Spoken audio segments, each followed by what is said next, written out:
Well, hello, and welcome once again to 25 o'clock. I'm your host, Dan Drago. Thanks for being here. Thanks for joining me on the show. Here we are, Philadelphia's longest-running music podcast, I think. Happy almost the end of 2020.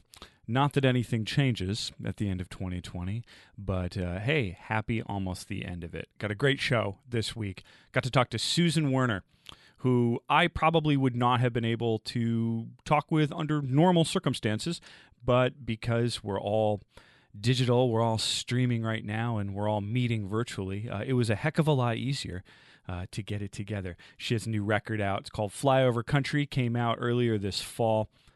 You can check her out, SusanWerner.com. We'll talk more about Susan in just a moment, but as always, if you are old to the show, new to the show, medium to the show, I highly recommend you check out 25o'clockpod.com. That's the website. That's the place. Like it or not. Well, I like it, fine. 25o'clockpod.com. You can get all the episodes there for streaming and for downloading. You can check out the mailing list. Find the Friends and Neighbors page. That's where I link anyone and everyone who's ever been on the show. So if you like an artist, you like what you're hearing, and you want more information, go to that Friends and Neighbors page and click away at the faces of the people that you wish to support. You can also find us on Facebook, Instagram, the other one, Twitter. That's the other one. This is a rough plug of the website. They're not normally this rough. I've been doing this 180 plus times. But yeah, do it all. 25o'clockpod.com. Sometimes it's better than other times.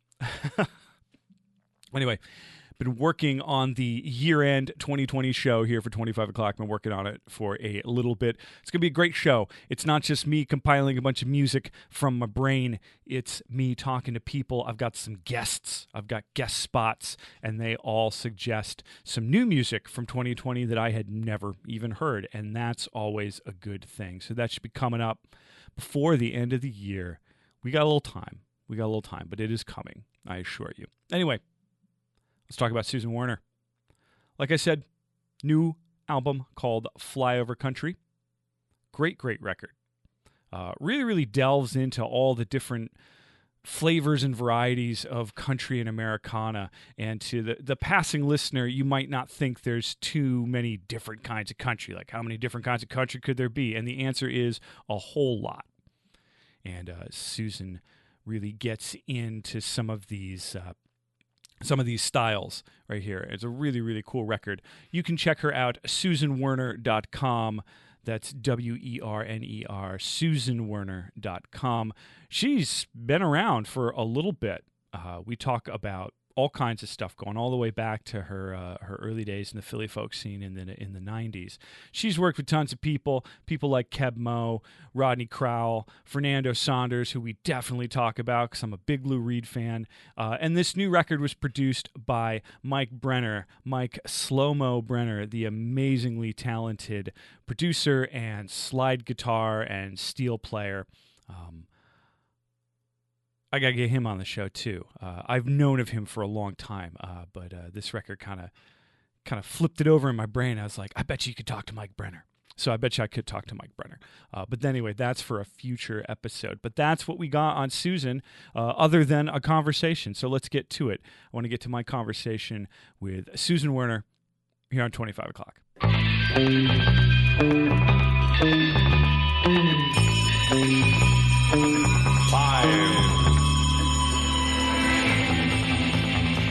That's kind of the great thing about a lot of the people that I've met in Philadelphia is that, like, no one's dear about contacts, really. They're just like, meet this person, do stuff. All right, I got to go over here now. Like, yeah, nobody's precious about it. And I think maybe that's because it's a very small, big town in a way.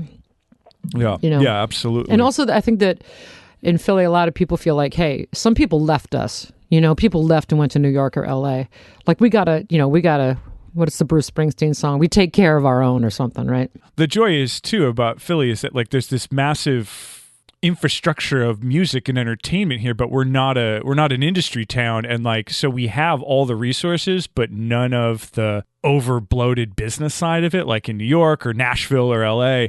And it's like the best of both worlds. Like you have great studios. You've got like the Butcher Brothers, you've got David Ivory, and those are just the huge names. Right. Like, and then you've got all these other people, and you've got XPN that kind of keeps it plugging along this whole time, even back before anyone gave a crap about music in Philadelphia. But that's why when somebody like Amos Lee busts through, everybody has such good feeling about it.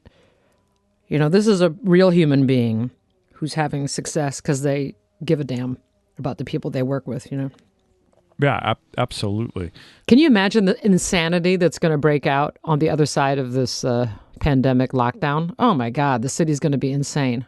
If you ever find yourself in Montreal, like right when the weather turns, and they just like every other day is a gigantic like shut down half the city streets festival, and it goes on for the entire summer, and it's beautiful because like they're just so happy to be outside. Well, that's been something with the pandemic, that Philly has become this outdoor dining town. Yeah, it's fantastic. Like especially in the neighborhood, all the tables and streets shut down. I think some of that's going to continue, and it should. Yeah. It's the joy of this city is that like no one's too dear about like opportunity. Like it's there. If you want it, you can take it. You got to work for it. But, it's not like New York where like people vacillate between indifference and like full on backstabbing. Yeah. And when people meet you in Philly, they aren't looking over your shoulder to the next person at the party. They're like, okay, who are you? And what do you do? And hey, do you know this person? Usually it's the third sentence is, hey, do you know? Yeah. And usually the answer is yes. Yeah. And the answer is yes. Biggest small town in the country. Yep. But that's sort of an interesting. That's a good segue into, I guess, the new record and just you in general, because you're from the Midwest originally, right? Yeah, I grew up on a farm in Iowa, and how I wound up in Philadelphia is a visiting professor at the University of Iowa was Tamara Brooks, and Tamara Brooks was the former director of the Mendelssohn Club, which was a kind of community choir in the city of Philadelphia, and she was at Temple. And she knew somebody who taught at Temple. And I flew on People's Express from Milwaukee in like 1986 or something. Flew out to Philadelphia, didn't know anything at all, like anything of Philadelphia. Had never been east of like Kentucky maybe. And flew in and sang for Harold Parker, and that was it. I just loved the whole thing. I loved taking the train around town. I loved how much city was going on. And I lived then in Philadelphia from 87 to 2000, and then moved out to Chicago. And then in 2017, moved back to Philly. So there's been 2 Philly chapters in my life. But growing up in Iowa too, like what are some of your early experiences with music? I know you get into it a little bit on the record, and anyone who hears the record can kind of hear it. But that's always something that's interesting to me is, first instrument, first time you realize you could actually write a song, those kind of milestones in your life as a young person. Yeah, my career, I like to thank Pope John the 23rd, and probably not a lot of musicians do that. I understand, but no, yeah. But Pope John the 23rd was the guy who said that nuns could be groovy, right? And in my little farming town, the nuns played guitar at mass, and one of them was teaching in the elementary school where my older brother was going to school. He brought a guitar home when I was 5 years old, and I said, can you teach me how to do that? And he taught me 3 chords, and that was it. Like my entire life's path was chosen for me at the age of 5. I just liked it better than anything else. It was the most amazing thing ever to make this amazing sound box do things near your head. Yeah. It was too cool.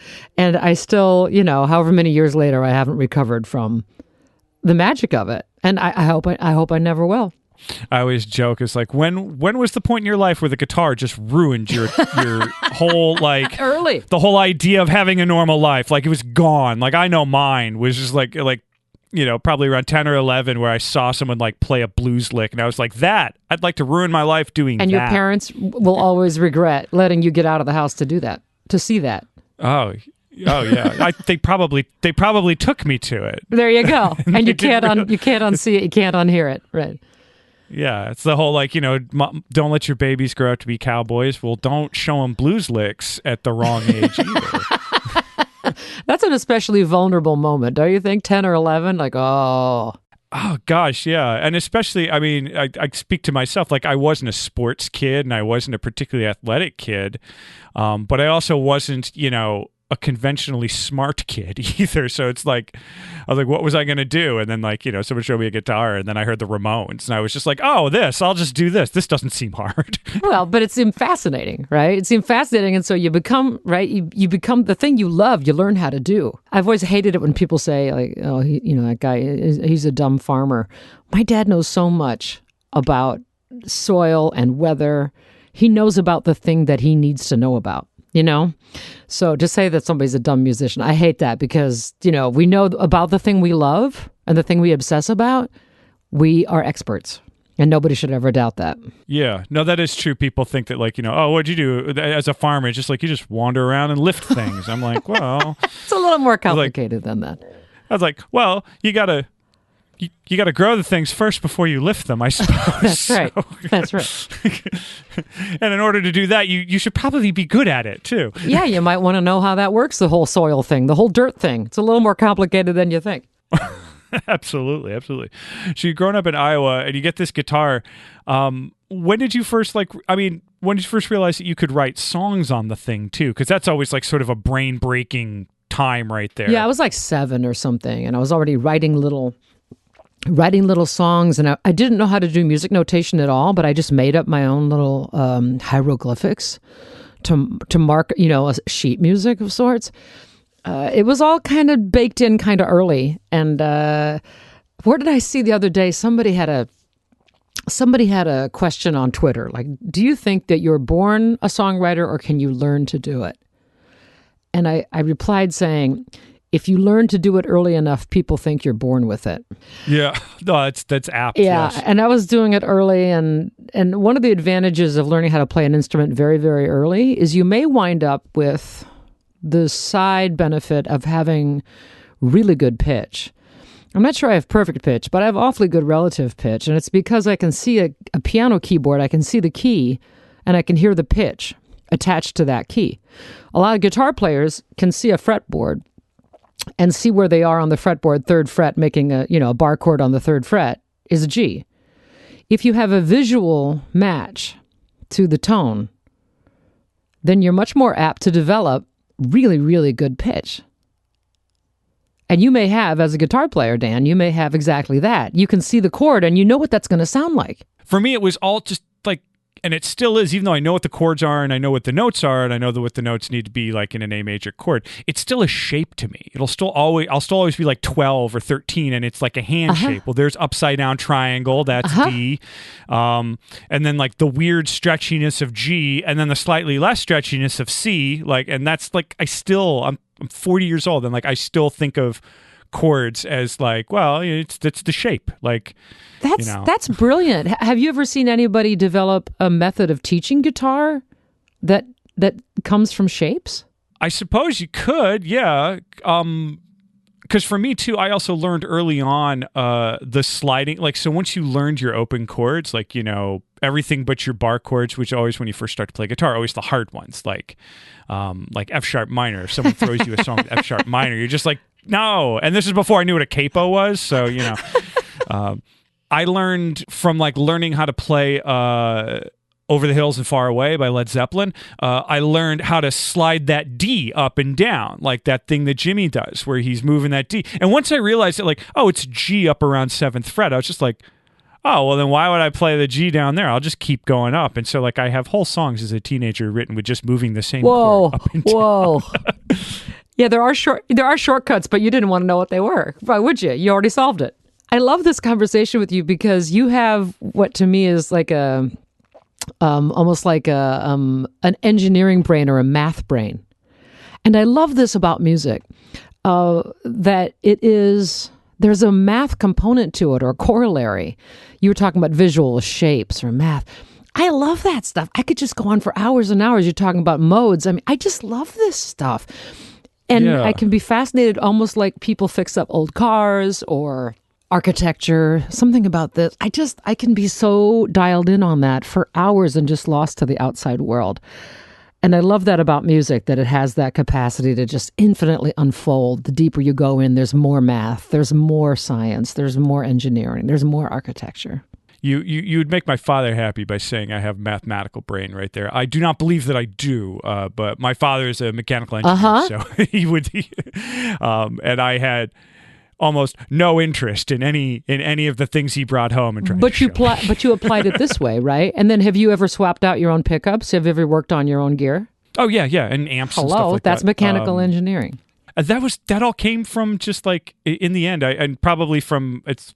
Farmers do this too. It's because they didn't have any money. That's right. I say that. I say that a lot, Dan. I say the reason my parents didn't go bankrupt is because Dad fixed everything. He bought nothing new, and he fixed everything himself. True for musicians too, right? Fix up the damn thing. And I think, like, going back to at the beginning when we were talking about how like Guitar Center is going out of business, I was just like, well, that's because like all of us, like the vintage instruments are still kicking around. They lasted 50 years, and they're still good. Like. Right, the obsolescence thing never kicked in. Also, the golden era of electric guitars, it isn't now. You know, if there was, then there'd be a whole different relationship to purchasing and selling guitars. But things haven't really improved. You know, they figured it out early and they made them great. And then what are we improving? We're just making them with cheaper materials and selling them for less, right? That's the only thing. And then people bemoan that like, oh, no one's playing guitar anymore. I'm like, no, we're still playing guitar. Although less people are playing guitar. And that's fine. You can make music so many other ways right now. You can do it literally on a tablet or in a laptop, in the box. Nothing looks as cool. It will always be the gateway to sex. It will always be. It will. I mean, it looks like magic. Yeah. You right? Yeah. Like seeing someone like play a lick in front of your face and realize like, oh, you can do that with your hand. Like you can make your hand do that. Uh-huh. And you can make something scream louder than a human being. Oh, yeah. Oh, yeah. The first time I plugged into a fuzz pedal, I was just like, this could ruin your life real good. But anyway, so you're growing up in Iowa. You're kicking around your farm. Your father's fixing literally everything. I had like a Washburn. I had like an Washburn guitar and then an Alvarez acoustic. And those were new. And then I got an Ibanez Les Paul copy, which I played in the garage band in high school. And then went off to college and didn't really play the guitar for about 4 years. And then when I picked it back up again, I started writing songs, and that it was just it was too good, especially when I arrived in Philadelphia and I started playing songs, and people were like, you know, kind of, where have you been? Instead of like, I was learning how to sing opera. I mean, I can sing extremely loud, extraordinarily loud, but. You know, in that world, I couldn't really, I somehow what I was doing was not exceptional. But if I played guitar, there was something exceptional enough about it that I was playing like the Philadelphia Folk Festival and the Tin Angel and, you know, and up and down the East Coast, up and down 995. And I've been lucky enough to have a career all these years. That's definitely true. I was listening to the 93 Tin Angel live record that you did today because I was having something on while I was doing something else. And yeah, like, you can hear, I mean, myself having played the Tin Angel, like, it was kind of neat to hear it and just be like, well, I played there, you know, more than a decade later, but it still sounds exactly the same. It still sounds the same because they use the same reverb. Yeah. Same board. Same board. Yes. But there's something about in the Tin Angel, you can almost hear the dimensions of the room, that it was long and narrow and hard surfaces. A lot of tables and people like sitting down eating while you're there was some of that clanking of dishes, yes. Yeah. But so you get to Philly, so you came here for grad school, right? So I graduated from Temple in like 1989 and with a degree in voice performance and music history. And you know, I just kind of realized I wasn't going to have a career in classical music or even as a jazz singer. I could do it, but it just wasn't great. And so I started writing songs and singing them at places around town like the Mermaid Inn, the Goat Hollow Tavern. I had a gig for about 5 years at the Pen and Pencil Club. The Sunday editor of the Inquirer had this idea of having a Shantoozy in the corner. That's what he wanted. He called her a Shantoozy. And he actually put an ad in the paper. I saw this in the Inquirer. And a friend told me about it, and I went down, and I got the gig. And I started out just playing piano in the corner myself and singing. And then by the end of it, I had a drummer and a bass player, and people were making requests. They'd come up to me and they'd say, hey, do you know how to play Lush Life? And I'd say, no, but I can learn it for next week. And so then I'd learn it, right? And it was a great education as a songwriter to play all of these songs written by other people and familiarize yourself with these forms. And then also upstairs was the poker game with Clark DeLeon and all of these characters from around town. I learned a lot watching the guys go in and out of the poker room too. I mean, that's the other side of, right? That's the other side of the world, right? Guys chain smoking, the money's flowing. It was a great apprenticeship in show business. Let me put it that way. Yeah, because I was going to ask, like, so you're kicking around Philly in the early '90s, and like that's sort of the beginning, at least of like what becomes sort of the more modern Philly folk scene, yep. right there. And so you talk about playing Pen and Pencil, playing Tin Angel, Mermaid Inn, all that stuff. What was it like for you just in the early 90s? Like, who were you playing with? Like, who were your contemporaries? Who was your crew? Well, the first crew was all of my temporary jobs where I went in and typed up like asbestos abatement insurance policies. Like I was doing a day job from 8 to 4 and then would go out at night. So I was playing in a wedding band with Kenny Ulansey and Heath Allen, and I'm trying to think who else was in that wedding band. But Heath Allen has really been a good friend to me over the years, and Kenny Ulansey too. And then I made a record early in the 90s out at Morning Star. Glenn Barrett produced it, and Glenn McAvoy on the drums, and Eric Johnson played on the drums too, and Jim Hamilton was playing on the record and also played some live shows with me. What a great talent he is. He can do everything. I mean, Jim Hamilton can simply do everything. I was also doing society ball and society gigs up in New York. So McAvoy and I would drive up to New York and do these we did like the Met Opera Gala on the stage at the Met. We did a lot of shows in the Hamptons with people wearing lobster pants and drinking gin and tonics. It was all an education, musicians. What's the old joke about, musicians go into heaven and they say, they get up, you die and you go to the pearly gates, and Peter, St. Peter says, well, what did you do for a living? And you say, I was a musician. And St. Peter says, okay, yeah, you can go into heaven, but go in through the kitchen. And those were the years of going in through the kitchen, Oh, yeah. Yeah. And so then in 1995, I got a record deal with BMG Private Music. And that record was made in New York and L.A. Fernando Saunders played bass on it. He's Lou Reed's bass player. Yeah, it's Lou Reed's guy. Yeah. I answered the phone once for Fernando. I talked to Lou Reed. Lou speaks slowly. He spoke slowly. I'm a huge Lou fan, but like a huge fan of the guys who've cycled through his band, and there's a few of them who he kept for like a really long time, and Fernando was one of them. Yeah, Fernando made an interesting record because he straightened everything out. He would just he would take the jazz out of something and just make it horizontal, right? Not too active, not too much going, not too much noise, just horizontal, straight line across musically. That was interesting to me, how he had a sense of that. Just make it flat. Just make it the terrain absolutely flat and let the groove do it. Let the groove do the work. I learned a lot from Fernando. So as I was saying, in the 90s, Eric Johnson played on one of my early records. And then he produced a record for me 2 years ago, the NOLA record of all songs I wrote to sound like junk piano, New Orleans junk piano. And Eric did a great job, and that guy's such a high-level musician. And while we're talking about Philadelphia musicians, I want to say something that I learned when I was out in Chicago, and then I came back to Philly. I got to tell you that Philadelphia musicians, they woodshed. They got chops. I just think that the Philly musicians hold themselves to a really high bar. And there's a couple reasons for this. One is I think that there were guys like John Coltrane, that other jazzers from town that did achieve things on a world-class level. And then I just think, too, some of it has to do with the fact that Philadelphia contributed to a school of music. I mean, there was the Philadelphia sound. Philadelphia had a moment, an actual, relatively contemporary moment. And I think that people rise to the level here in Philly. I got to tell you, there's just something about the musicianship. Maybe it's because the Curtis Institute's here. I think just people hold themselves to a high level. They work way harder than they would have to get by in like Omaha. And speaking of the moment too, I mean, yeah, we can definitely think, or even like we can think like Gamble and Huff and like Cameo Parkway Records and stuff like that. But I think we've been having it now too, at least with people, who are much younger than I am too. And again, it was that same thing where like you listen to this music, like I think of stuff in the last decade or 12 years where I'm like, this is so much better than anywhere else. And I think it's because, the people take it very seriously.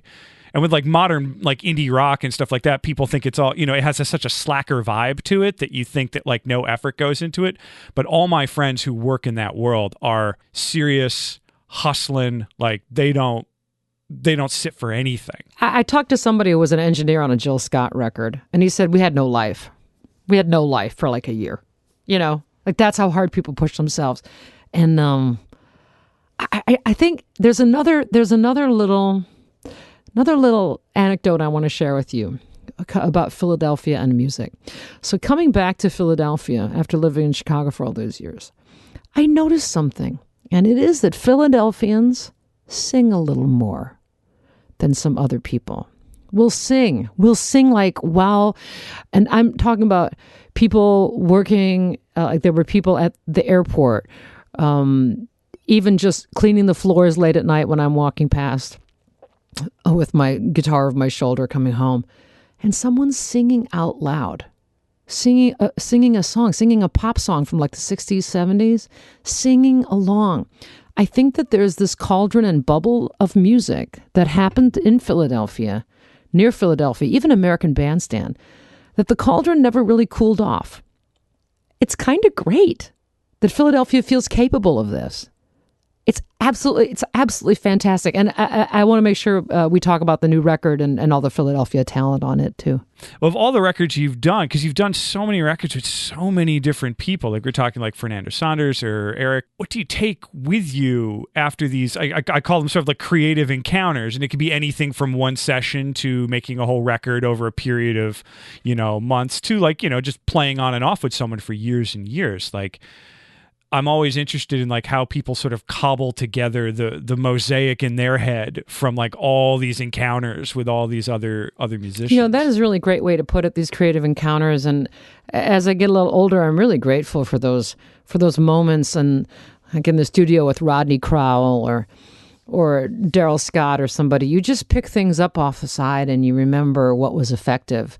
And one thing I learned from Colin Linden, this guy in Nashville, who's a heavy-duty guy, he was on that Nashville show, the Nashville TV show. And I remember that between takes, he would say to us, just stay in the zone. Like, you wouldn't look at your phone. You wouldn't wander away. You wouldn't, like, start playing some other unrelated song just to entertain yourself as a musician while you're waiting for the next take.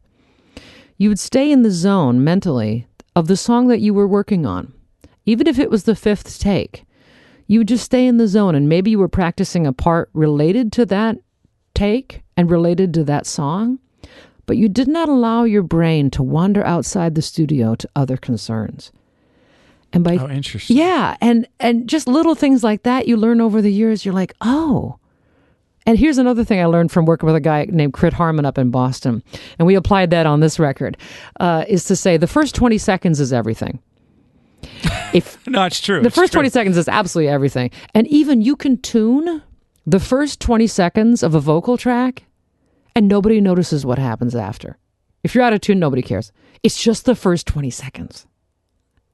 And so you can save yourself, hundreds of thousands of dollars in auto-tuning.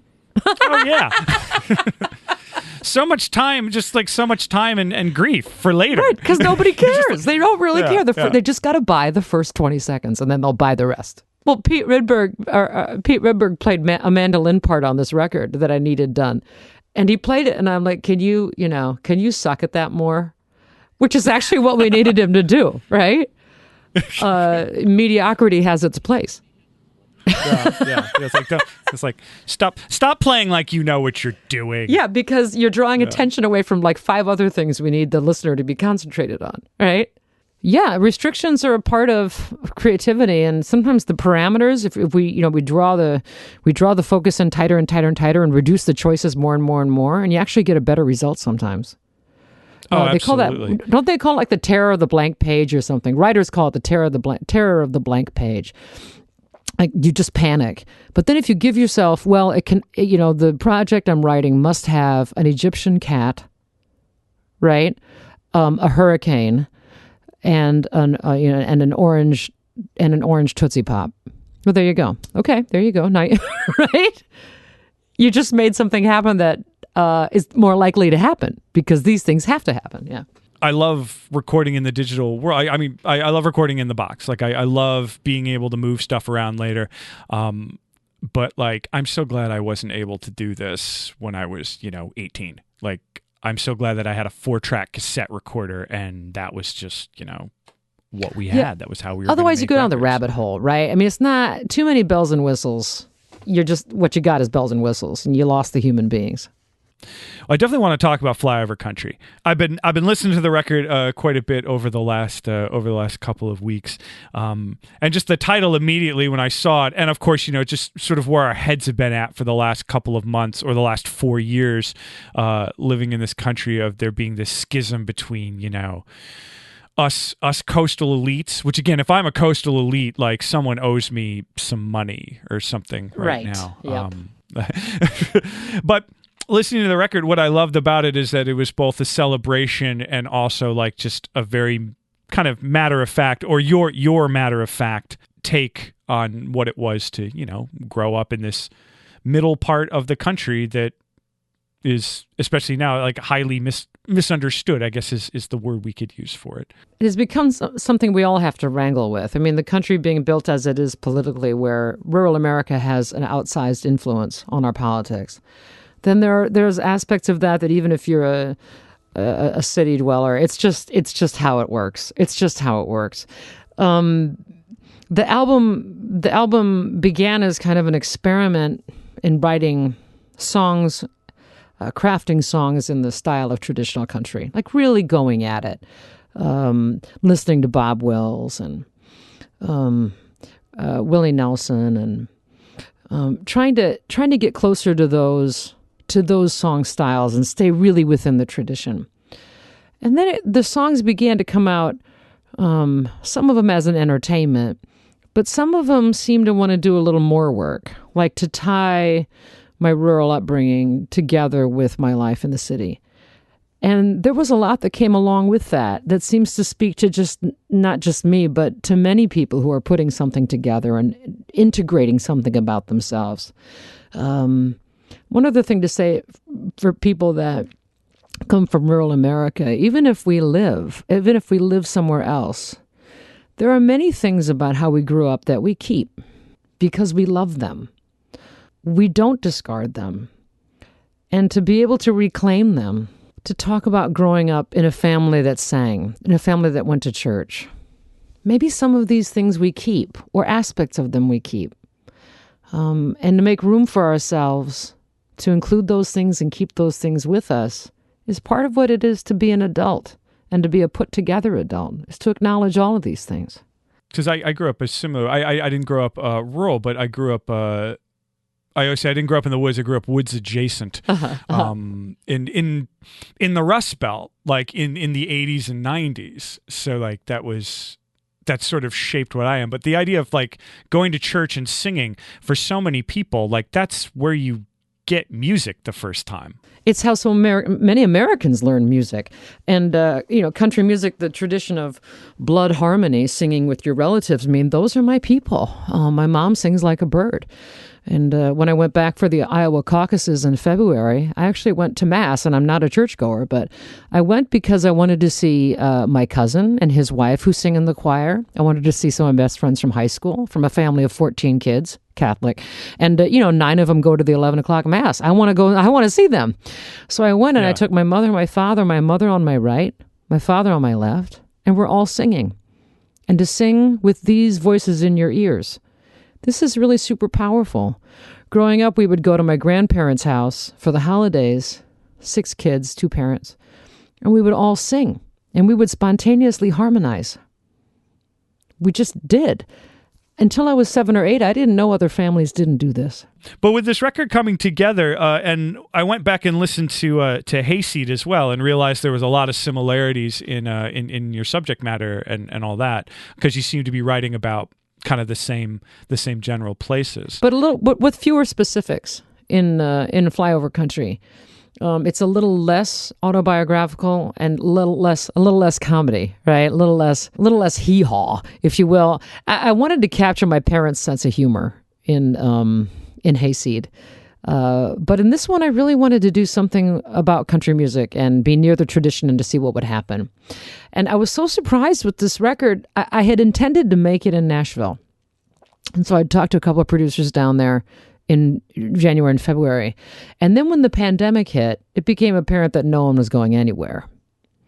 And I started thinking about doing this in town, and I thought, who would I do this record with? I don't like to produce my own records. I just find it's such a relief to have somebody looking down from above instead of you be down in it, right? You kind of lose perspective. And I remembered Mike Brenner, who was in Marat and in the Low Road when I was in Philly in the 90s. And I just really respected his musicianship. And also, he's a much loved guy. You know, the guy has a reputation as being just a great guy. And so I said, let's maybe have a conversation. And we had some beers at a brewery in Fishtown, which I couldn't believe how Fishtown had changed. Since the late 90s. I couldn't believe it. I still can't believe it. And he just seemed like this all was of interest to him. He was curious about it in a way that made me think there's something, he might bring more than just himself to this project. And sure enough, he did. I mean, first of all, he's an amazing musician. He plays his ass off on the... killer slide Oh, my player. God. Like, he's nuts. And I don't know if you knew this, but he went to India in 2010 and he studied the instrument, the chaturanga, which is an Indian slide guitar. He went and studied that in India for a month with one of the master teachers. Like, what a cool endeavor. Yeah. And his playing is so intuitive and so unconscious. It just made the whole record so much more emotional than it would have been if I had tried to do it myself or to do it with another producer. And then he knew the right guys. He called all the right musicians in town. Mark Schreiber played the drums, and John Cunningham played the bass. And John Cunningham brought a Hofner bass, just a 60s Hofner bass. And that was the right thing for this sound. We were going for kind of an early 70s sound. Jay Ansel played the violin, played the fiddle. He just kicked ass on it. Just amazing. Just the musicians he brought and his ideas and his tenacity. I mean, Brenner just showed up every day, stayed late, got there early and stayed late. And if you're enjoying the songs on this record, you're enjoying these tracks, I mean, that's really a credit to Brenner. No, it's remarkable to be able to get those things done too, like especially at a time where it seemed like no one was going to get anything done. Yeah, that's right. And we talked about how to do this. And at first we thought, well, maybe we'll do it all remote and fly all the tracks in and have Pete mix them. And then by end of May, it became clear that if you were conscientious, you could limit your risk to the virus. And so we began talking about how we might do this together. And we did, in the end, all play the tracks at the same time. I was in a booth off in the corner. Everybody had masks on. We ran out down on the street quite a bit. Big HEPA filter running, windows open.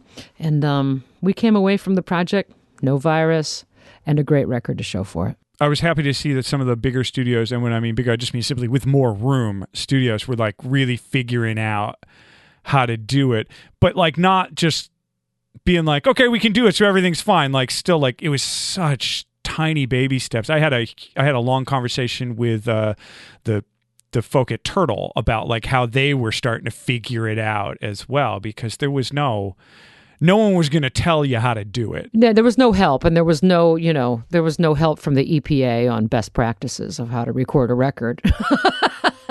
But we did figure it out, and it had to do with keeping people who throw spit away from other people, right?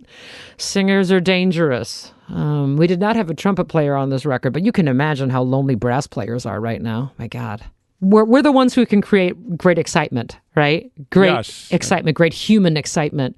But we also bring something else with us these days. So yeah, we all got to figure it out. Which we never thought of until we're like, oh yeah, I guess I suppose. Who would ever have thought it, right? But can you imagine on the other side of this that we're all good? It's going to be like Copenhagen in July. I mean, none of us will sleep. That's right. Yeah, absolutely. Yeah, I mean, I just don't think it's going to be like a day where like the floodgates open, but I think slowly it's gonna feel really weird when it starts happening again, and I think it's even going to feel wrong, like when it starts to happen again, like when we're all kind of starting to get together in the way before. It's going to, because it doesn't take long to learn or unlearn a behavior, and I think we've done both right now, and everyone's very confused. But I think that we're going to roar right back at it already. I think in April already that any venue that can be outdoors is going to be outdoors. Oh, absolutely. We've had a whole year to figure out how to do it. That's right. That's right. And like, yeah, I think the whole idea of like the car concert thing was like a neat sort of fad. I don't want to call it a fad, but like I can't see how that's like a positive concert going experience. It was though. I did a couple of them, and I did a really good one out at People's Light out in Malvern. It was terrific. Some of my friends have played out at that, and they seem to be having a great time. Just for me, from an audience standpoint, it'd be very odd for me. But once you do it and you realize this is what we got, it's better than nothing. Especially if the show that's given takes into account that people are further away, that you can't, if you're on stage, you cannot hear the applause you're used to hearing. You cannot hear people laugh. I mean, you have to get used to doing a show, like basically open your refrigerator door and do a show for the refrigerator. I mean, there's just nothing coming back. It's so cold. But when you're in the audience, Malvern did such a good job with this People's Light out there. You pull your car in. They gave you a number when you came in. You pull into your numbered parking spot, and then you take your folding chairs out of your trunk or whatever, and you put it on the driver's side. You have, on the driver's side of your car, you get a parking space right next to your own car. Yeah, so you get a little area. And you get an area, and you tailgate in there. And people really loved it. And I loved having people to play for, just to even feel their presence. I don't know. I think this is going to, Dan, I think the drive-in thing will continue all summer until we're on the other side of this. I guess, too, the good practice for playing those kind of things is for all the live streaming that we've been doing, where, again, you're just playing, like, I was playing to my phone. For some people. And it was weird because then you would finish up, I'd turn my phone off, and I'd just be still sitting in this room. Like, I'd kind of look around and like, what the hell just happened? But I got to tell you who else did a good job this year in the shutdown was the Philadelphia Folk Festival. Yes, absolutely. They had a really great platform they went with, and I cannot remember who it was, but it was like a festival platform that had figured out how to give you multiple stages, multiple destinations to go, pseudo walk over and see what's happening on the craft stage, right? Man, that was just so well done, and I give a lot of credit to the Philadelphia Folk Festival for just going for it. They did not cancel. Figuring something out, yeah. They just went for it. Yeah. And the Philly Music Fest, too, with running that out of Ardmore Music Hall, like with the multi-camera and great sound, and like being able to like message, like, because the band is sitting there watching this big view screen, and they can actually like interact with faces. They see people come in and come out, which is pretty cool. Obviously not the same, but, we got to, like you said, it's better than nothing. Well, and imagine how it will be when we do get back to being in a room with musicians again. You were talking earlier about how your life was changed when you were 10 or 12 years old and someone played a guitar right in front of you. Yeah. Right like in front of you. Yeah, in front of your face. And one thing we can do as musicians, I think, when we all resume music making in person again, is to bring the music as close to the other human beings in the room, as close to the audience as possible. And I've done this for a long time already, but I'm going to be doing more of it next year, is to go out in the audience and sing right in front of somebody. Because it's so intense. It's so intense to be near someone making music close to you. And it's one of the things I miss most this year is my sidemen. Yeah. Yeah. And that's what we're missing because this is such a virtual time. Everything's through a screen. Some people have done some really innovative stuff with it, though, and you've been doing stuff with it too. Are you still doing the Susie on Sundays? I am thing? every Sunday night, and I got to say, it was one thing that I just made a lucky guess. The first week of the shutdown back in March, I have a really good digital coordinator who'd been doing social media, and she said, "You know what? You need to go on and do a show one night every week." And she'd been talking about that for a while, but then when the pandemic hit, I thought, well, what choice do I have? Now I got to do it because I didn't love doing virtual things. So I picked a Sunday night. I realized at some point, this sounds odd, but I realized at some point that I had become a Sunday night act. I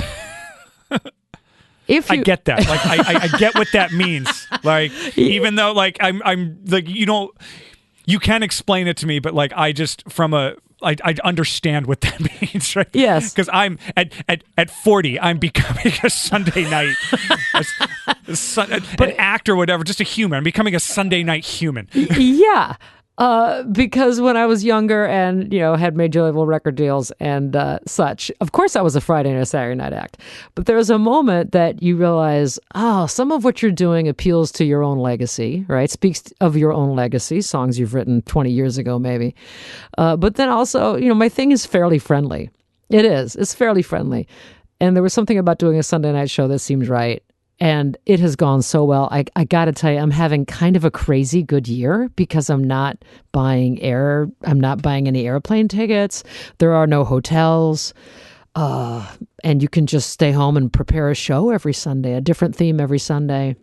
It's been really rewarding, I got to say. Yeah, it's interesting to see who's adopted it and who's made it their own, because in the end, it's you and a microphone and a webcam. What do you do with that? Because everyone has it. Like, it's all the same thing. So it's been interesting to see that people have gotten really creative with it. I often think of like Loka Kani and like their sort of they're kind of made a variety show out of it, and that was great. That spoke exactly to him and how he does things. Yes, but not everyone's a performer like that. So how do you make it you? It's like authentically you. And I think in the beginning of this, we saw a lot of real great performers dial in some really stumbling performances because they just didn't know how to do it almost one-on-one. They knew how to do it in a big theater or in a big room, but not necessarily doing it one-on-one. But the kind of music you play just seems to completely translate to that really easily. I think it's also, and thanks, I think part of it has to do with having some kind of background as an actor. Because you have to imagine the audience. They're not there. Yeah. If you hold that audience, their eye in your mind as you're singing and as you're performing, then you still have somebody to communicate to. For people that don't have a background in theater at all, I think it's harder for them to imagine an audience in the absence of an audience. So that's another skill that kind of translates to the Sunday night live stream show. I also think 2 years because I know before you even got a band together in your career, you spent years on the folk circuit, just you and a guitar. And so you already know how to make a show where it's just you, an instrument, and a back wall. Yeah, and how we talked about before, one of the reasons my folks as farmers never went bankrupt is because they fixed everything, right? They kept their economy they kept their budget within their means. And if you are a singer-songwriter, I mean, we often get maligned, and we often deserve it. But I will tell you, very true. We often bring it on ourselves. But one thing about, it's the economic model of the singer-songwriter that helps us hang in there and become successful, because it's just us. If you can be good enough at your instrument, at your accompanying instrument, you get to keep the whole check. Yep. Yeah. And you don't need a bus. You just need a car. Or not even that. You can just get on. You can get on the Greyhound. You can get on a train. The number of gigs I've done where I've just rolled through on a train and done my thing, and then either rolled on to the next spot or gone home. Like, you can travel light. Yeah, and again, keep the check. But I just did Mountain Stage down in West Virginia again, and they have a house band there that's terrific, and I get to use them every time I play it. And, oh my God, I fairly lost my mind, to have 5 pieces working hard behind me and 2 singers singing all the background parts. Oh, to just be set free to be a singer. That's my dream. I mean, I wish, right, that I could do that and just set myself loose to be a singer and a front person instead of having a, coffee table hanging around my neck. called a Martin. It's like, but I don't have much to complain about, Dan. It's been a good year. It's cool to find out that your audience will come with you, like on this sort of digital thing, regardless of how long you've been around, because you've been around for a while, but like that doesn't necessarily mean that people are going to come with you, onto the small screen, so to speak. But I'll tell you one thing that I've found that has come back to me this year in a big surprise, is the gig I did in Boise where 5 people came. Okay? Well, guess what? Now they can find you. Because it's all happening. Right, because I don't have to go back to Boise to play for 5 people again. But, right, I mean, yes, San Francisco and Boston and Philly and, some of the towns I have had a career in all these years. But it's surprising the number of people from, like, New Braunfels, Texas, Eugene, Oregon. Oh, yeah. Like, they can find you on a live stream. And it's made for a really robust show every Sunday night. Yeah, people can dial in from all over, and like all over the world too. Like if they we've got some Australia and some Canada too. Yep. Oh, great. Yeah. You're making it happen, and you're making it happen throughout this year too, which is always to me it's remarkable. Anyone who has figured out how to do anything this year, like anything useful. A friend of mine said, if you just broke even this year, you won. Oh yeah. Well, that's been my entire music career right there. If I just break even, then like this is the best thing ever. If this thing sustains itself, because like imagine people with like their weird hobbies, like, and you pay for that. I'm like, if I can just make my hobby make its own money, like that's, But look at all the guitars I'm seeing you on the Zoom call as we're doing this podcast, and I'm seeing you with an array of axes behind you. Look at all the joy in all of those. Look at all the, the potential in each one of those. It's like, some people they've worked hard at something and they own a really big house, but there was no joy in the earning of the house, and there's joy in just the doing of this, a reward that is hard to explain, I think, to anybody who doesn't do it for a living or get to do it full time, but they know it. They know it. They know it. Yeah. For me, the telling thing about like playing an instrument or any particular artistic creative endeavor is that if you'd still like this year, if you'd still do it in a basement for 8 months for no one, like, and you'd still do it, like, then that's the thing that you like. Yeah. And for me too, it like at 40, like actually still getting better at it, which is like wild. Like I've never played the guitar as well as I do right now, which is like makes me feel bad about my 20s and 30s, because it's like, oh, you were not nearly as good as you thought you were. Yeah, but that's exciting to know that you can get better. It's kind of a secret. Yeah. Don't tell anybody, but we're getting better at things. Yeah, right now. I can't remember the anecdote of which jazz player it was, but it was someone asked him, he's like, well, what do you do every day? He's like, well, I get up and I practice, every day. I practice 4 hours every morning. And the guy said to him, he's like, well, why do you need to do that? You're an amazing player. He goes, and the guy was like 90. He goes, because I think I'm just starting to get the hang of it. Yep, that's right. That's right. And that's which is what I say all the time too. I'm like, I think I'm just starting to figure this thing out. There are worse ways to spend your life doing something you like. We were talking earlier about making records and taking chances, and I just feel really happy how this year came out with this record, and that, taking a chance with Brenner, who had never made a record before, and he just so over-delivered. And I got to tell you, in the end, I mean, I feel like just Philadelphia really delivered on a crop of musicians who knew each other and knew how to listen to each other and cook up this wonderful thing that, is kind of a testament of 2020 for me. I feel really fortunate that I got to do this, and Brenner just did a hell of a job. Yeah, he's like, it's everything I've ever heard him involved with. I've never met him, but he's just started doing like play for hire thing through my friends at the Headroom, which is, those guys are my age or a little younger, and they're all from like the DIY punk tradition.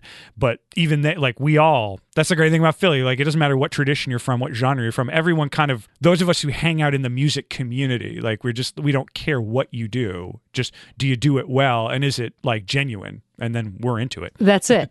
And Brenner sits in with all these different kinds of ensembles. Like, he was in some kind of, wasn't he mixed it up with a hip hop DJ? He did some of his records. He can just belong in any group. He's like an amazing athlete who can just fit into any ensemble. It's incredible. Because he's musical. He's just straight up musical, like in the end. And like, that's what you need. You just need someone who's musical. You might not know anything about particularly the genre or not like be super versed in it, but he's just like, well, I'll just be me and we'll see what happens. And part of that is being kind of a well-adjusted human being that you can take in people around you. It's almost like the Quaker way, right? That you can kind of see people around you and fit into the circumstances instead of having to like dominate and conquer it, like we were talking about LA and New York. And maybe this is, you know, one of the finest qualities of Philadelphia musicians is kind of, hey, what are you doing? Oh yeah, this is what I'm doing. Like, oh, is there a way? Yeah, let's try it. Let's try it together.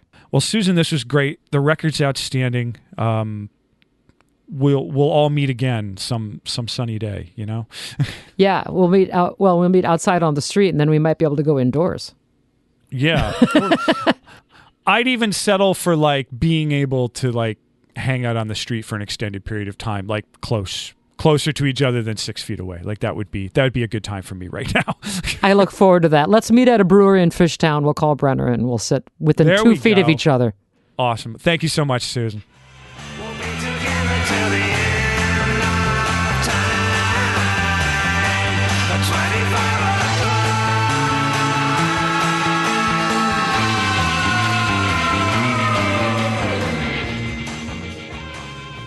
Well, that's the show this week. Thank you so much for listening.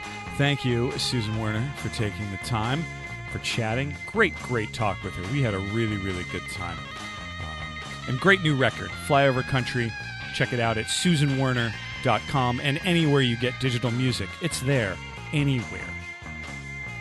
Great stuff right there. And, of course, check out 25o'clockpod.com if you haven't already for all the old episodes and all the other stuff that there is to check out over there at 25o'clockpod.com. Going to leave you with a track from Susan's record, Flyover Country. This is the first song off the record and one of my favorites. It's called Long Live My Hometown. It's a song about, well, among the many things it's about how wherever you came from, maybe you loved it, maybe you didn't love it so much, it kind of doesn't matter in the end. It's where you came from, and it made you. So there you go. Anyway, that's all I got about that. Thanks so much for listening. Catch y'all next week. My name is Dan Drago. This is 25 O'Clock, Philadelphia's longest-running music podcast, I think. Until next time, take care of yourselves. Enjoy this track from Susan Werner called Long Live My Hometown.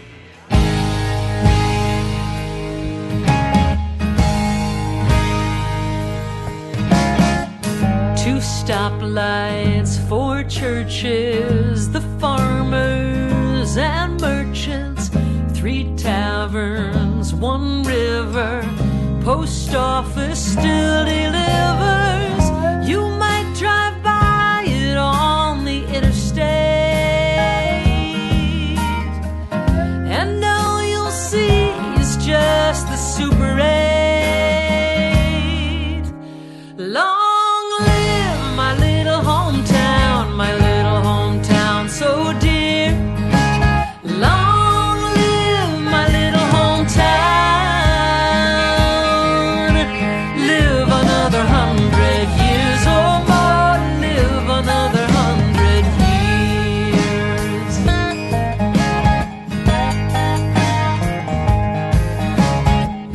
Survive the Depression, 2 world wars, recessions, farm crisis, hung in there, the brink and back, it's been there. You might fly over it and never see,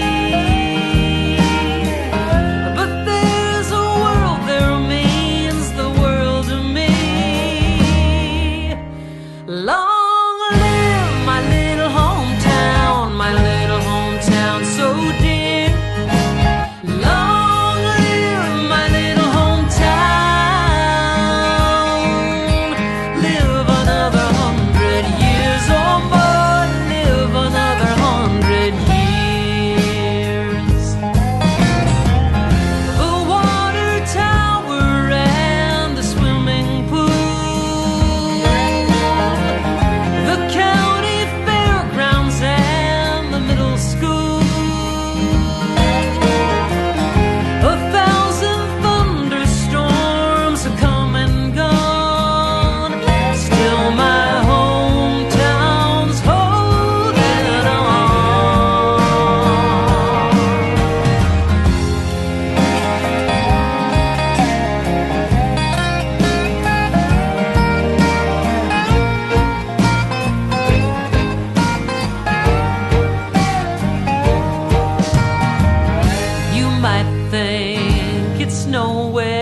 just some town out somewhere.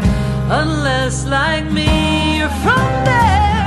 It raised me up and made me who I am. So pardon me if I still give a damn.